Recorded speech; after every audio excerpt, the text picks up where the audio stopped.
Hello, ladies and gentlemen, and welcome to the Discriminating Gamer. You know, I recently bought discounted skydiving tickets. They were having a big fall sale. Ladies and gentlemen, today we're going to go ahead and take a look at Undergrove from AEG.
In Undergrove from AEG, one to four players will play the roles of trees. That's right, trees in the Pacific Northwest. I'm in Boise, so I know all about it. Anyway, in this game, you're going to take on the roles of trees, and through various sciencey stuff, you're going to grow your tree, collect carbon, and become the greatest tree that ever treed. Now, in the middle of the play area, you're going to place the forest. This is kind of a 5-tiled area that you're going to place out there. Each player is going to get kind of their own tree board. You're also going to get roots and seedlings and trees.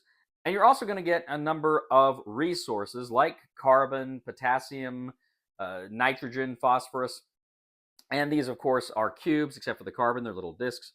You're going to go ahead and have them off to the side. Now, you're also going to get a number of tiles, 3 mushroom tiles that you'll be able to play from round to round. Now, at the top of your player board, you will have 4 activation tokens, and they'll be very important as you proceed through the game. Now, off to the side of the game, you have scoring cards. These are 3 different kinds of scoring cards, and what you can do is, over the course of the game, you're trying to complete these scoring cards or get the most scoring cards on there. They're going to be worth victory points at the end of the game. Now, at the beginning of the game, you're going to have a number of circular seedling tokens and triangular root tokens. You're going to go ahead and place one of your seedlings into one of the circles adjacent to the corners of the forest there, and you're also going to place a a root token off pointing in the directions of one of those tiles. That means you have access to that tile, and you can potentially use that to further your interests. Now, there are 5 basic actions in the game. The first thing you can do is essentially activate a mushroom tile. Now, to do that, again, you have to have a seedling adjacent and you have to have a root pointing into that tile. Every mushroom is going to have certain costs, notably a cost in carbon. Whenever you go ahead and activate that, you're going to pay your carbon to the mushroom on that token, not to the bank. It's going to go to that mushroom. Now, there may be additional costs involved on that mushroom. It may say what you have to do, flip over tokens or pay some resources, and then you can do whatever it says you can do. Now, next, you can absorb. Now, essentially, how you absorb is you flip over one of your activation tokens, and you pay one of your resources, either nitrogen, phosphorus, or potassium, and you pay that back to the pool, and then you can take any carbon from that mushroom and place it on your seedling. Now, there's an optional thing here, too, where you can actually pay another resource or flip over another token to move carbon from an adjacent space to your space in order to then put it on your seedling. Next, you have the reproduce action. This costs 1 carbon and 2 phosphorus, and what it allows you to do is place a new seedling anywhere on the board and then a new root anywhere on the board. They don't have to be together. You can go ahead and place them wherever you want. Now, there is an optional action here. You can pay another one of your resources, your potassium, nitrogen, or phosphorus, in order to play one of your mushroom cards to the board. Now, when you place that new mushroom tile, and then, of course, you place your seedling and root, they don't have to be adjacent to that new tile you've placed. The new tile just has to be adjacent to existing, it has to be placed orthogonally just to existing tiles on the board. Next, you can partner for 1 carbon and 2 potassium. Now, again, you can pay one of the other 3 resources, the nitrogen, potassium, or phosphorus, in order to play another mushroom tile on the board. But then what you can do is place 2 root tokens anywhere on the board off of your existing seedlings. This is going to give you access to more tiles to take more actions. Now, very quickly, you may come to a point where you don't have the resources you need in order to do things, specifically carbon. And one of the things you can do then, your final action, is to photosynthesize. If you photosynthesize, you can take 2 carbon from the pool, and then you can spend nitrogen on a 1-for-1 basis to gain more carbon. Then you can flip over any of your activation tokens that you have flipped upside down. They are now ready. Now, one of the key concepts of the game is to acquire carbon to your seedlings, again, through the absorb action. What you are doing here is you are making that seedling able to score the various tiles around it. The tiles have pine cones, which represent victory points. So every time you put a carbon on there, you are gaining access to one of the neighboring tiles that you have a root pointing into. So let's say, for argument's sake, if you had 4 roots off of 1 seedling, which is the most you could place, if you get 1 carbon on there, at the end of the game, you'll be able to score one of those tiles. If you have 2 carbon on there, you'll be able to score 2 of those tiles. But if you get 3 carbon on there, you remove the carbon back to the pool, and you place a tree there, and then you can score all 4 of those tiles. Critically, too, every time you absorb, every time you put carbon onto a seedling, you can go ahead and move up the carbon track. Now, this is a timer, but it also unlocks various abilities. When you go there, you can gain certain resources, and then you can also go to the bonus tile areas. You will hit the bonus tile areas, which usually have a number of face-down bonus tiles. You look through there, and you can choose which bonus tile you want. Whoever comes next, they can choose a bonus tile. Now, because you are moving up this track every time you take carbon, eventually you will get to the end of the track, and at the end of the track you have one more space where you can choose any one special bonus to take. You can move your token off of the carbon track to one of those spaces for that special last bonus. Now, as soon as a player moves to that end space, you complete the round, and then every player will get one more turn to finish the game. Now you move to scoring. You're going to be looking critically at your trees. You're going to see exactly how many pine cones, how many tiles they can score, and how many pine cones are on each of those. You're going to add all of those up. You're going to add any bonuses you have, and whoever has the most points wins. Undergrove. We'll get back to the review in just a moment. I want to take a minute to ask you to check out my other channel, that is Cody Carlson, PhD, where we talk about history, books on history, military history. I even post some of my lectures for my classes on there. Please check that out. Please subscribe to that channel. And now, back to the review. So, Undergrove, this is a game that I've seen a lot of people talking about. This is not thematically one of those games that I'm really drawn to.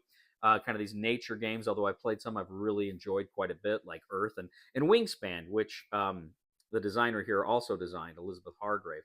Although I do like Wormspan better than Wingspan. I got rid of Wingspan because I got Wormspan. But generally speaking, kind of nature games are not games that really draw me to them. But the good people at AEG sent me a copy of this game, and the thing about AEG is I'll give them a shot whenever they send me something, because their games, far more often than not, I really enjoy. Some of them I have come to love. They've made some absolutely stellar games, and even when I'm not a huge fan of some game, I generally have fun playing it. I'm generally glad I did. So this game, I've only played this game 2-player with my wife, Kim. She likes kind of nature things more than I do. She loved Mycelia, which was from Ravensburger, which was another mushroom game. She got a huge kick out of that. So I thought she'd enjoy this one. So we sat down and we played through this game, and they actually have a really cool system to learn the game here. Each player has kind of, I can't remember what it's called, but they have these little cards, these little papers that say everybody has to play the game with these few rules the first time, essentially dictating your turn to you. This is what you're going to do on this turn. This is what you're going to do on this turn. And in doing that, everybody learns what the different actions do. Because frankly, it's a little confusing when you're just reading through the rule book. And these cards don't replace the rule book, but they give you kind of this, oh, I do this action, I can get this. I do this, I get that. Great way to learn the game. Great way to learn the game. So we're playing it, and very quickly, you got it. It's just 5 actions, and it's a pretty simple game. So we're playing through the game, and really it's all about resource management, right? You're trying to make your resources do the best for you to maximize the points. But of course, you do also have the tiles you're playing, and of course, every time you play a tile, you get to draw a new one. And that's kind of fun watching the board evolve. I'm always a big fan of games that have boards that evolve and change over the course of the game. I think that's freaking awesome here. So I really enjoyed that quite a bit. And as we played through the games, we both really got a kick out of it. This is a fun game. It's it's got that nature theme, which I say is not my favorite, but the mechanics here is really what's drawing me in, and the way you're managing your resources. And what I really like about the game too is it doesn't wear out its welcome.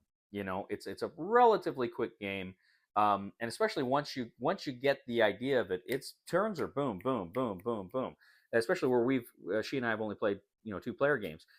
So I really liked it. I would eventually at some point like to try it with a higher player count, but I don't know. I think it's pretty fun with 2.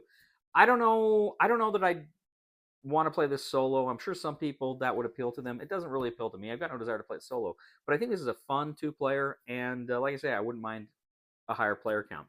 On the Cody scale, I'm going to go ahead. I'm going to give Undergrove a 7. I think it's a pretty fun game.